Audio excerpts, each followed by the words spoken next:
நண்பர்களே, கிங்ஸ் 11 பஞ்சாப் மற்றும் ராஜஸ்தான் ராயல்ஸ் இவங்க 2 பேருக்கும் இடையான போட்டியில் முதல்ல பஞ்சாப் அணி தான் பேட் பிடிச்சிருப்பாங்க. பஞ்சாப் அணி 20 ஓவர் முடிவில் 184 ரன்கள் எடுத்து 4 விக்கெட் இழந்திருப்பாங்க. அந்த அணியில் அதிகபட்சமாக ரன் அடித்தது யார் அப்படின்னு பார்த்தீங்கன்னா, கிறிஸ் கெயில் 47 பால் பிடிச்சி 79 ரன்கள், 8 4 அடிச்சிருப்பார், 4 6 அடிச்சிருப்பார். அபாரமாக விளையாண்டுருப்பார். அடுத்து விளையாண்ட ராஜஸ்தான் ராயல்ஸ் அணி பார்த்தீங்கன்னா 20 ஓவர் முடிவில் 170 ரன்கள் மட்டும்தான் அடிச்சிருப்பாங்க.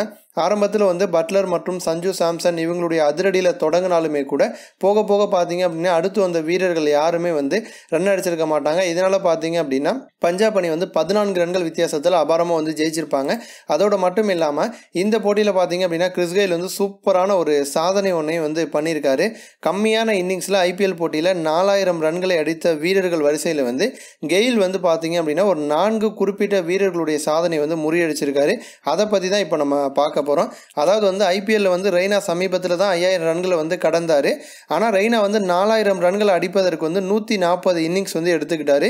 கம்பீரும் 4000 ரன்களை அடிக்க 140 இன்னிங்ஸ் எடுத்துக்கிட்டாரு. அடுத்தது பார்த்தீங்க அப்படின்னா விராட் கோலி 128 இன்னிங்ஸ் எடுத்துக்கிட்டாரு ஐபிஎல்ல 4000 ரன்களை அடிப்பதற்கு. அடுத்ததாக வார்னர் பார்த்தீங்கன்னா 114 இன்னிங்ஸ் எடுத்துக்கிட்டு 4000 ரன்களை அடிச்சிருந்தாரு. ஆனால் இவங்க 4 பேருடைய சாதனையும் விட கிறிஸ் கெயில் பார்த்தீங்க அப்படின்னா 112 இன்னிங்ஸ்லேயே 4000 ரன்கள் அடித்து டேவிட் வார்னர், விராட் கோலி, சுரேஷ் ரெய்னா மற்றும் கௌதம் கம்பீர் இந்த 4 மிகப்பெரிய வீரர்களுடைய சாதனை கிறிஸ் கெயில் முறியடிச்சிருக்காரு. முதல் போட்டியிலே பார்த்தீங்கன்னா கிறிஸ் கெயில் அதிரடியாக தொடங்கியிருக்காரு. அடுத்தடுத்து இன்னும் என்ன சாதனை பண்ண போகிறாரு அப்படிங்கிறத நம்ம பொறுத்திருந்து பார்ப்போம். இது போன்ற இன்னும் பல ஸ்போர்ட்ஸ் செய்திகளை தெரிஞ்சுக்க ரெட் கலர் பாக்ஸை கிளிக் பண்ணி நம்ம சேனலை சப்ஸ்கிரைப் பண்ணுங்கள். இந்த வீடியோ உங்களுக்கு பிடிச்சிருந்துச்சு அப்படின்னா லைக் பண்ணுங்கள், ஷேர் பண்ணுங்கள். நன்றி.